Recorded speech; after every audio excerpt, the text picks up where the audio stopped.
বাংলা গল্পভূমির আসরে আমার সকল শ্রোতা বন্ধুদের স্বাগত। আজকের নিবেদন একটা হরর স্টোরি, লিখেছেন শম্পা মিত্র। গল্পের নাম প্রেত প্রহরী। চলুন তাহলে আজকের গল্প প্রেত প্রহরী শুরু করা যাক। মাটির ঘরের ঝাঁপ বন্ধ করে শুয়েছিল অতসী। বাখারির পাল্লা দেওয়া জানলাগুলো বন্ধ। শরীরটা কেমন অস্থির লাগছে, মুখ জিভ শুকিয়ে কাঠ, বুকের ভেতরে যেন ঢেকির পার পড়ছে। বড় অস্থির উচাটন লাগছে অতসীর। প্রবল এক ভয় কোথা থেকে এসে আচ্ছন্ন করে ফেলছে তাকে। হাতের তেলো পায়ের পাতা ঠান্ডা চটচটে হয়ে উঠেছে। হঠাৎ বাখারির ঝাঁপে যেন টোকা পড়ল। অতসী দম বন্ধ করে শুয়ে আছে। একটু পরে আবার টোকা। অতসীর মাথার ভেতরে যেন সম্পূর্ণ উলট পালট ঘটে গেল একটা। হঠাৎই তার চোখ দুটো অদ্ভুতভাবে উল্টে গেল। দাঁতে দাঁতে কর্মর আওয়াজ হতে লাগলো। মাটিতে গড়াগড়ি খেতে লাগলো সে। আর দাঁত লেগে যাওয়া মুখের ভেতর থেকে বেরিয়ে আসতে লাগলো এক বিচিত্র আওয়াজ।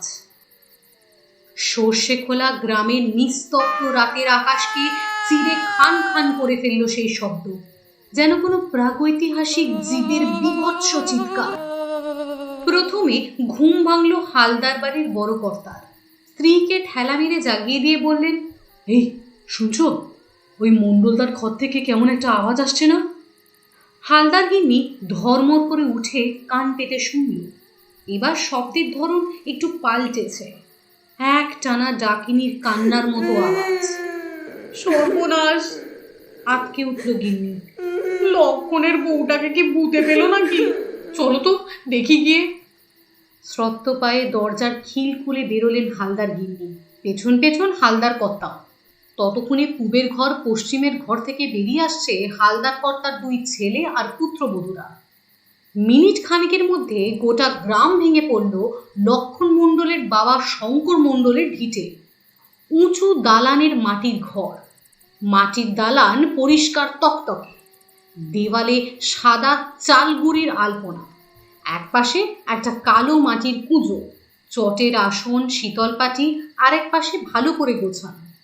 বন্ধ দরজার ওপাশ থেকে ভেসে আসছে এক অমানুষিক গলার আর্তনাদ। সে যেন কোনো অশীব অমঙ্গলের আহানধ্বনি। শুনলে গা ছমছম করে। দরজার সামনে দাঁড়িয়ে লক্ষণের বুড়ো বাবা অকুল হয়ে গলা মেলাল। ও অতসী, ও লক্ষার বউ, ও দিদি। নানা সম্বোধনে মিলে একটা কোলাহল তৈরি হলো বন্ধ দরজার সামনে। আর তখনই ক্যাঁচ করে খুলে গেল দরজাটা। ভেতরটা অন্ধকার। প্রথমে কারো কিছু নজরে পড়ল না। তারপরে লণ্ঠনের আলোয় দেখা গেল অন্ধকারের মধ্যে কি একটা যেন নড়ছে চড়ছে।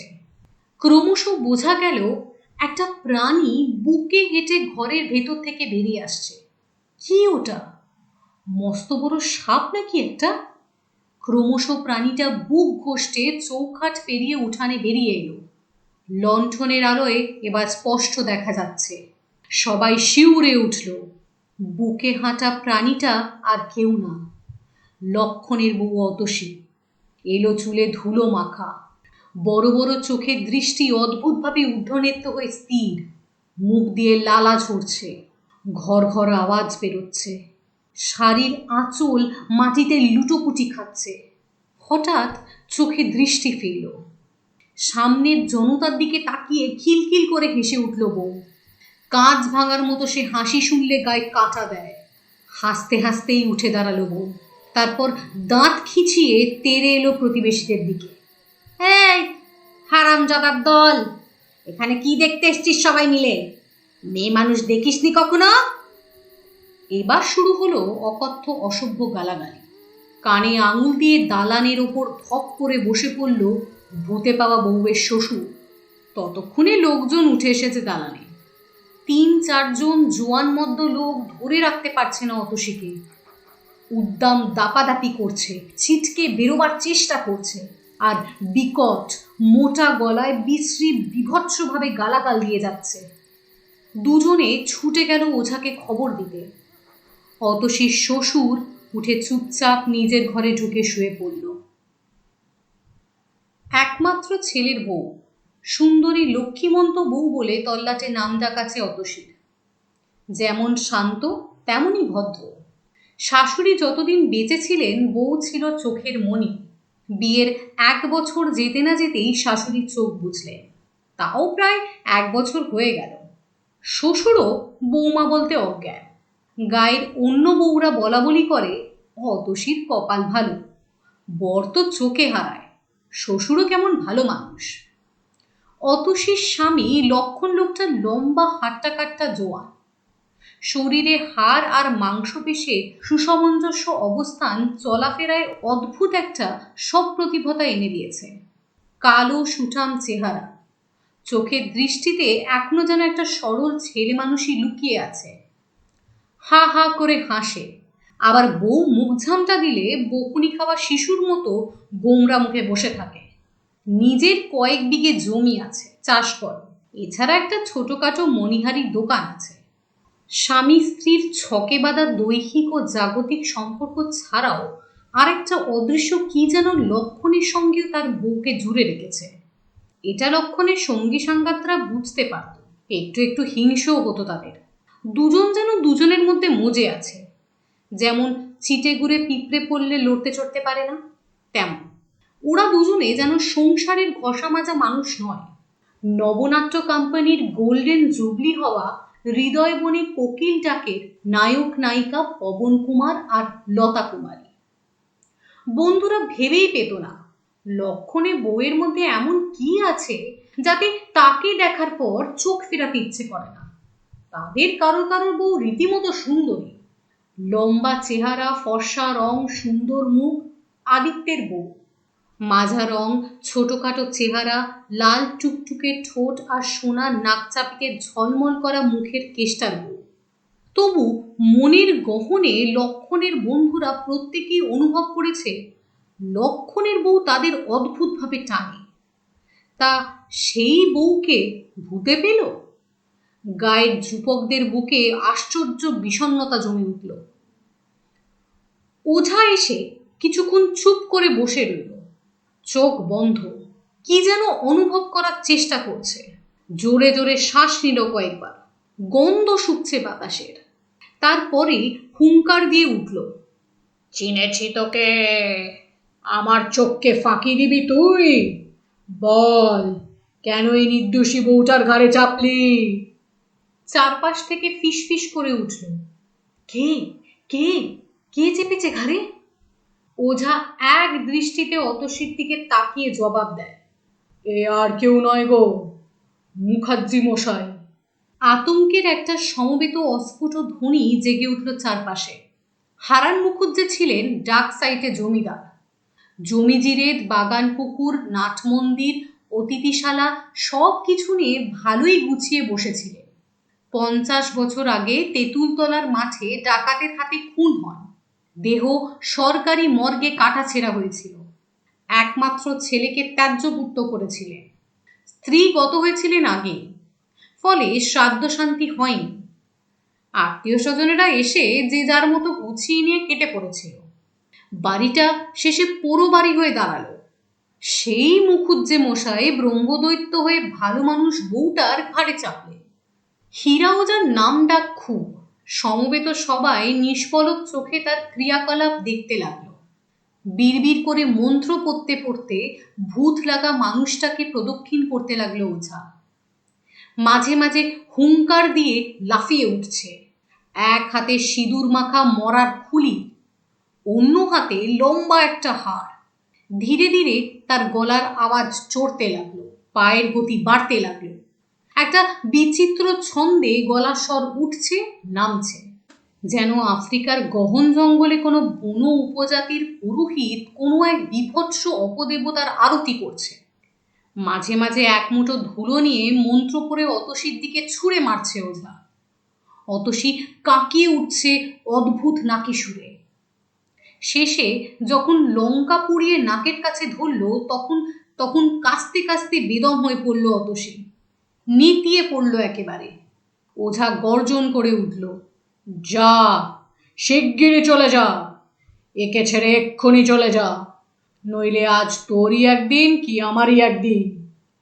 চোখ ভেজা অতসীর বন্ধ ঠোঁটের ভেতর থেকে মোটা গলায় উত্তর এলো, যাচ্ছি, আর মারিস না, যাচ্ছি, দোহাই তোর, ছেড়ে দে, মারিস না, যাচ্ছি, যাচ্ছি। ওই যাচ্ছি শব্দটাই শেষে একটা একঘেয়ে সুরে বারবার শোনা যেতে লাগলো, আর ক্রমশ ক্ষীণ হয়ে আসতে লাগলো। শেষ যাচ্ছিটা বলার পরই অতসী মুখ থুবড়ে পড়ে গেল। চারদিক থেকে একটা সমবেত স্বস্তির শ্বাস ফেলবার আওয়াজ পাওয়া গেল।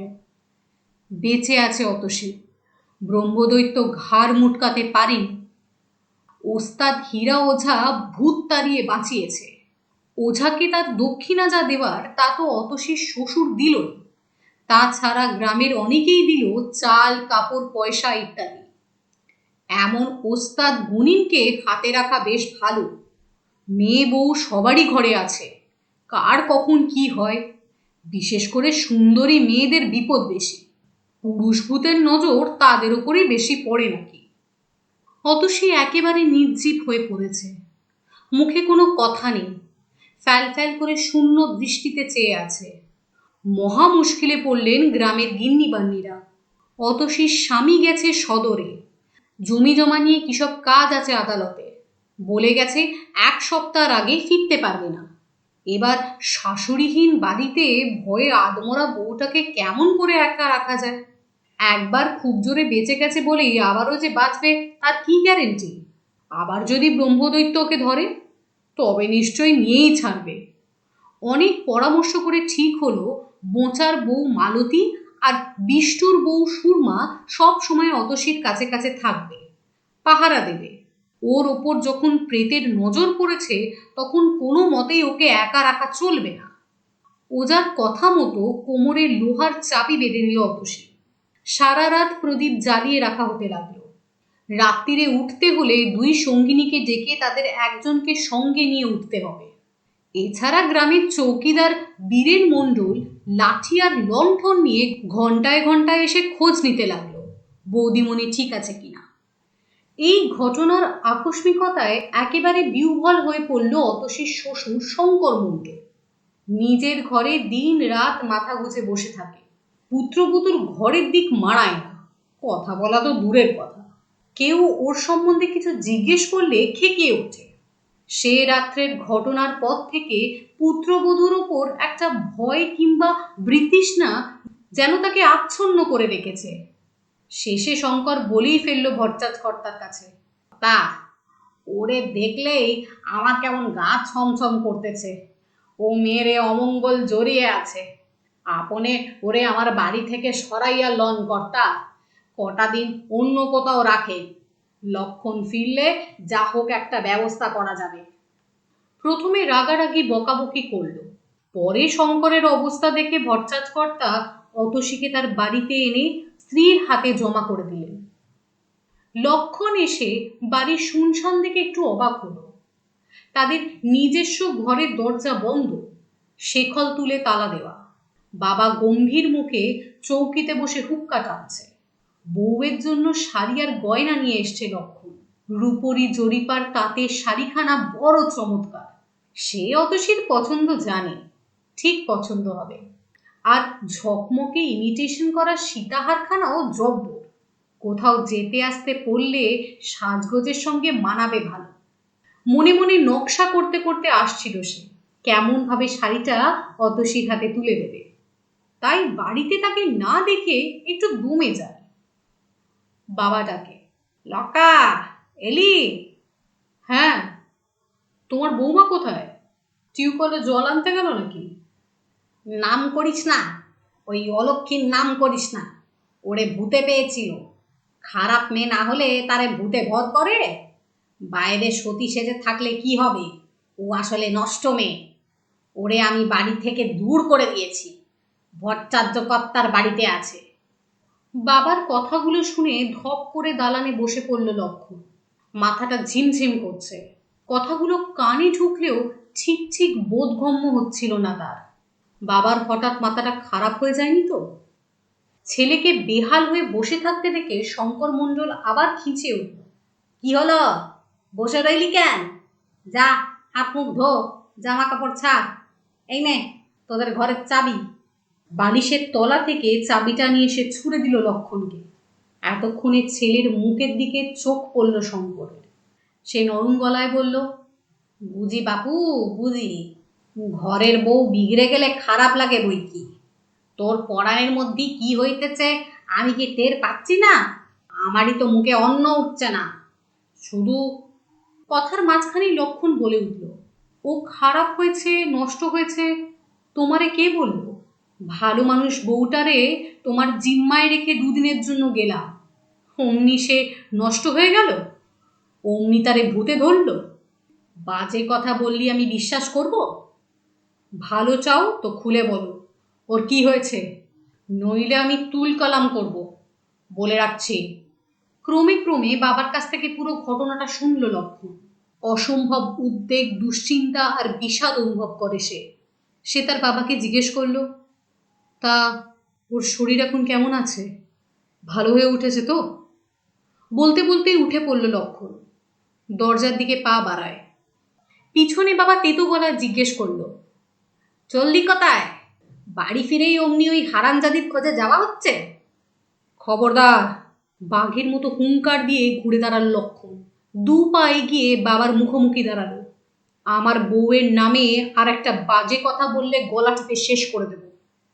ছেলের চোখের দিকে তাকিয়ে পিছিয়ে যায় শঙ্কর। চাপা গলায় বিড়বিড় করতে থাকে, তবে স্পষ্ট করে আর কিছু বলে না।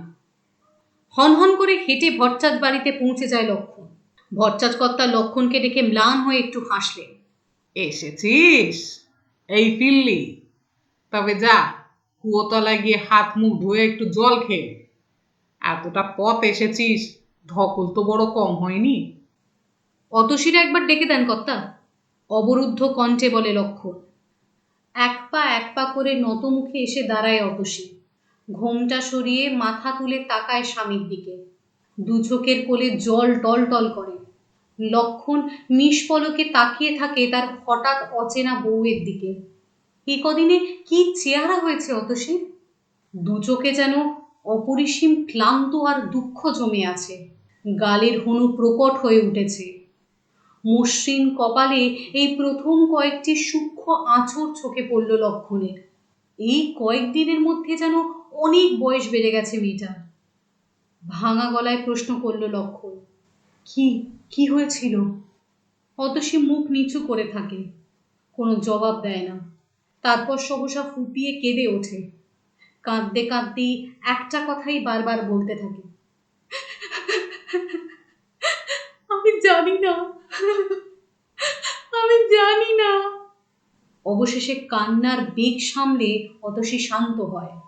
শান্ত গলায় বলে, তুমি চলে যাওয়ার পরে আমারে ভূতে পেয়েছিল, তাই তোমার বাবা আমারে ঘরে নিতে চান না। তুমি কি করবে? তুমি যা বলবে আমি তাই করব।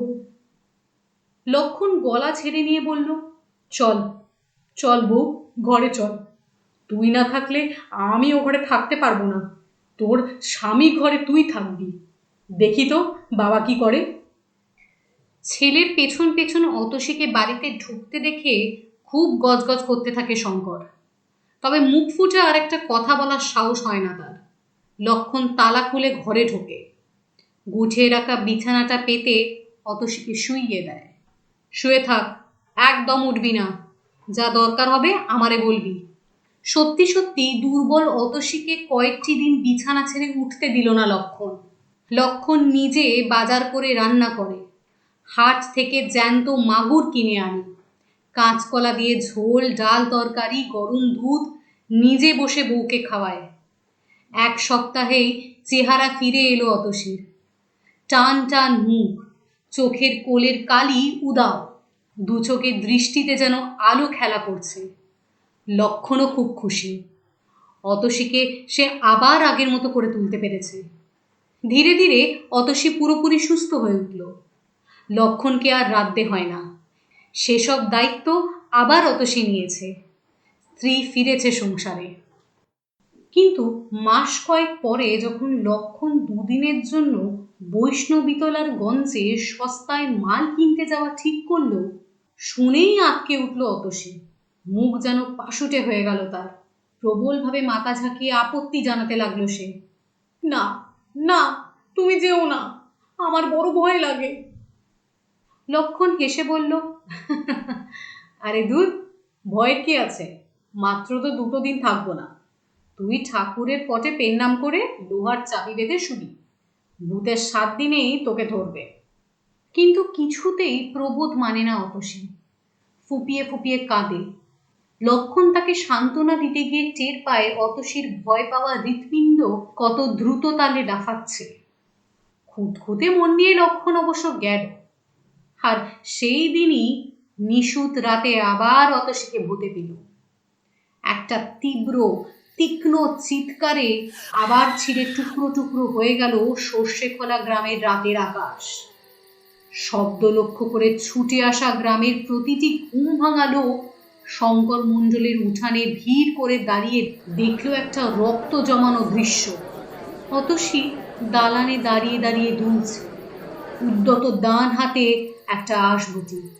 গলা থেকে স্রোতের মতো বেরিয়ে আসছে অচেনা আওয়াজে অমানুষী উল্লাসধ্বনি। একটু দূরে ভয়ে সাদা মুখে দাঁড়িয়ে রয়েছে শঙ্কর মণ্ডল। দুলতে দুলতেই অতসী চিৎকার থামিয়ে খসখসে গলায় গান ধরল। চাঁদ উঠেছে, ফুল ফুটেছে, কদম তলায় কে। একটু পরে গান থামিয়ে খিলখিল করে হাসতে লাগলো সে। গ্রামের লোক সে হাসি শুনে শিউরে উঠল। আবার হীরা ওজাকে ডাকা হলো, আবার ধুলো পড়া, লঙ্কা পোড়া, সপাত সপাত ঝাঁটার বাড়ি, আর গানের সুরের মন্ত্রচারণ। এবারে ওঝার মতে জটাই বুড়ি, পাগলাটে গোছের এক বৃদ্ধা। বুড়ো বটতলায় চালা বেঁধে থাকতো, 3 কুলে কেউ ছিল না। তার সনের নুড়ির মতো চুল, জল জলে চোখে আর ক্ষণক্ষণে গলার আওয়াজে ভয় পেয়ে গ্রামের ছেলে ছোকরারা তাকে আড়ালে ডাইনি বুড়ি বলে ডাকত। 3 বছর হলো সে দাস্ত বমি করে মারা গেছে। আবার চলল প্রেতে মানুষে টানাটানি। টানা 3 ঘন্টা অজ্ঞান হয়ে থাকার পর রাত পুইয়ে যখন ভোরের আলো ফুটল, স্বাভাবিক দৃষ্টিতে তাকালো অতসী। গ্রামের লোকজন এবার কেমন যেন সন্দিহান হয়ে উঠল অতসীর সম্পর্কে। এ কেমন মেয়ে যাকে বারবার ভূতে ধরে? অতসীর ওপরে প্রেত জগতের দৃষ্টি পড়েছে, এইরকম একটা কথা গ্রামের মানুষের মনে মনে ঘোরাফেরা করতে লাগলো। বারবার প্রেত যখন কাঁধে চাপার জন্য ওকেই নির্বাচন করছে, তার মানে ওর মধ্যে প্রেতকে আকর্ষণ করার মতো কিছু একটা আছে, হয়তো কোনো অনাচার বা কোনো অশুভ লক্ষণ। তবে গ্রামের মাতব্বর লোকেরা, হালদার কর্তা, ভট্টাচ মশাই, বোসখুড়া, এরা আবার অন্য চিন্তায় ভাবিত হলেন। তাদের মতে গ্রামের ওপর কোনো অপদেবতার দৃষ্টি পড়েছে। গ্রামের সবচেয়ে শান্ত লক্ষ্মীমন্ত বউটাকে বারবার ভূতে ধরা তারই নির্দেশে। অপদেবতাকে পুজো দিয়ে খুশি করে সসম্মানে বিদায় দিতে হবে।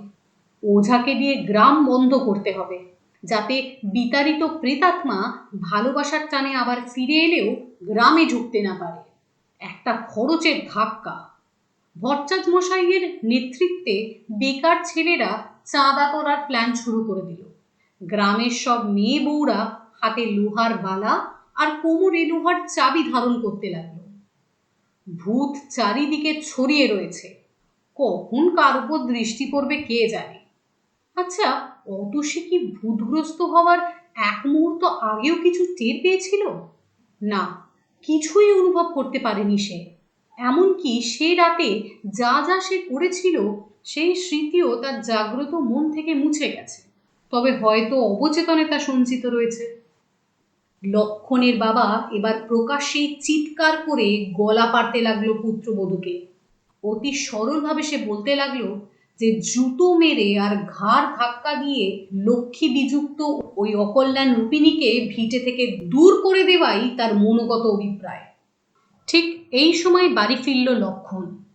কয়েক মুহূর্ত চুপ করে দাঁড়িয়ে শুনল, তারপরেই দাওয়ার খুঁটি ধরে কাঠ হয়ে দাঁড়িয়ে বাবার দিকে ফিরে শান্ত গলায় বলল, আমার বউ আমি বুঝবো, তোমাকে মাথা ঘামাতে হবে না।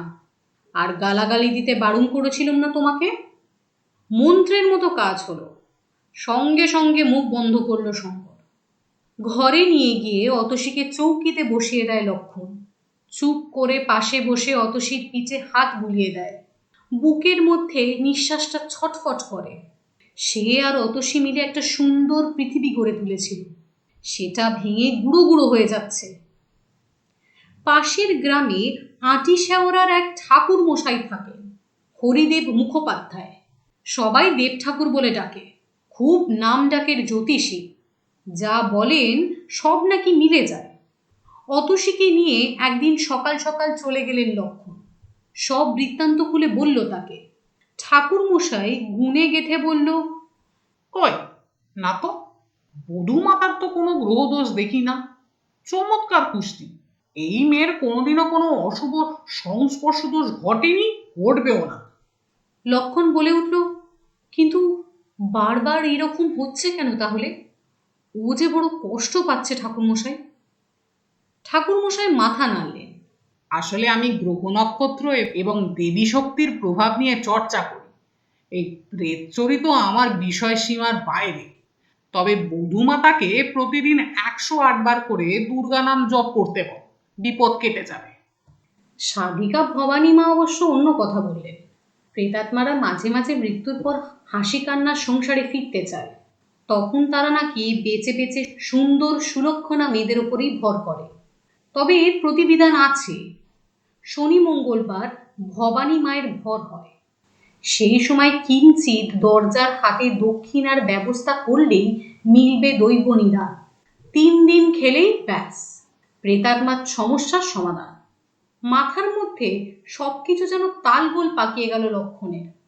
রাতে খেতে বসে লক্ষণের বাবা অনুচ্চ স্বরে গুনগুন করে, তোর মা ছিল সাক্ষাৎ অন্নপূর্ণা। যতদিন ছিল এই ভিটে কোনো অমঙ্গল সেধুতে পারে। সে গেল স্বর্গে। এই অলক্ষীটার জন্য আমার সংসারটা ছাড়খাড়ে গেল একেবারে। ওরে খেদিয়ে দিয়ে একটা ভালো মেয়ে দেখে বিয়ে কর, সংসারে শান্তি ফিরবে। নীরবে পরিবেশন করে অতসী। দু চোখে ভয় দুঃখ বিষাদ মিলিয়ে মিশে একাকার। নিরিবিলিতে প্রিয় বন্ধু গণেশের কাছে হাহাকার করে লক্ষণ। কোথা দিয়ে কি হয়ে গেল কিচ্ছু বুঝতে পারলাম না। এই গায়ে তো কখনো আর কারোর এমন হতে দেখিনি। ওকে কেন এরম ভূত ধরল বলতো? গণেশ বলল, মনে হয় বৌঠানকে বান মেরেছে কেউ, ভূত লেলিয়ে দিয়েছে। ভালো করে ভেবে দেখতো, এদানি তোর সাথে কারো কোনো টক্কর লেগেছিল কিনা। লক্ষণ চিন্তায় পড়ে যায়। অনেক ভেবেও কোনো কুল কিনারা পায় না। গণেশ আরো বলল, তুই বরং আমাদের পাশের জমিটা কিনে নে। ওই শ্রীধর ঘোষ বিক্রি করবে, আমি তোকে সস্তায় কিনিয়ে দেবো। ওখানে একটা ঘর তুলে বৌঠানকে নিয়ে উঠে আয়। এই ভিটাটা বৌঠানের পক্ষে ভালো না। রাতে শুয়ে ঘুম আসে না। অনেক রাত অবধি জেগে থাকে লক্ষণ। তবে ভবিষ্যতে সোনালি স্বপ্নটার ওপর কোথা থেকে এক ধ্যাবড়া কালির কোচ এসে পড়েছে। অতসীও কেমন চুপচাপ হয়ে গেছে। এরপর যদি তাদের সন্তান আসে, সে কি সুস্থ স্বাভাবিক হবে, নাকি অদৃশ্য প্রেতের হিমেল স্পর্শ তাকেও কুকড়ে বিকৃত করে দেবে? গাল বেয়ে গরম জল গড়িয়ে পড়ে লক্ষণের। নিঃশব্দে কাঁদতে থাকে সে। তারপরে অনুভব করে একটা নরম হাতে স্পর্শ। তার চোখ মুছিয়ে দিচ্ছে অতসী। 3 মাস পরে আবার সদরে মামলার দিন পড়ল। লক্ষণকে যেতেই হবে। খবরটা শুনে অতসীর মুখ থেকে সমস্ত রক্ত নেমে গেল। ফ্যাল ফ্যাল করে লক্ষণের দিকে তাকিয়ে রইল সে। লক্ষণের বুকের ভেতরটা মোচড় দিয়ে ওঠে। অতসীর হাতটা ধরে মৃদু চাপ দিয়ে বলে, কি কি হলো তোর? ওরকম বোমা মেরে গেলি কেন? অতসী লক্ষণের পায়ের উপর ঝাঁপিয়ে পড়ে। তোমার পায়ে ধরছি, তুমি আমায় সঙ্গে নিয়ে চলো, এখানে আমি থাকতে পারবো না। লক্ষণ প্রবোধ দিয়ে বলে, এত ভয় পাস কেন? মা বিপত্তারিণীর কবচ পড়েছিস তো, আর তোরে ভূত কিছুই করতে পারবে না। মনে একটু জোর আনছো না? হঠাৎ ডুকরে কেঁদে ওঠে অতসী। কাঁদতে কাঁদতে বলে, ভূতে ভূতে আমার ভয় নাই। আমার ভয় মানুষকে, ভূত তো আমারে বাঁচাতে আসে। সময় মতো ভূতে না ধরলি যে মানুষ আমারে খেত। লক্ষণ নির্বোধের মতো কিছুক্ষণ তাকিয়ে থাকে অতসীর দিকে। ধীরে ধীরে তার চোখে আগুন জ্বলে ওঠে, চোয়াল শক্ত হয়, দাঁতে দাঁত কষে এসে ফিসফিস করে প্রশ্ন করে, কে? তুই শুধু একবার তার নামটা বল। ফ্যাকাশে মুখে অন্যদিকে তাকিয়ে অতসী বলে, গুরুজনদের নাম ধরতে নেই। আজকে আপনারা যে গল্পটা শুনলেন সেটা ছিল একটা হরর সাসপেন্স। গল্পের নাম প্রেতপ্রহরী। গল্পের লেখক শম্পা মিত্র। আশা করছি আপনাদের সকলের গল্পটা খুব ভালো লেগেছে। যদি ভালো লেগে থাকে তাহলে প্লিজ আমার চ্যানেলটাকে সাবস্ক্রাইব করবেন, লাইক শেয়ার কমেন্ট করতেও ভুলবেন না। আমি আবার ফিরে আসবো একটা নতুন গল্প নিয়ে বাংলা গল্পভূমিতে। আপনারা সকলে ভালো থাকবেন, সুস্থ থাকবেন।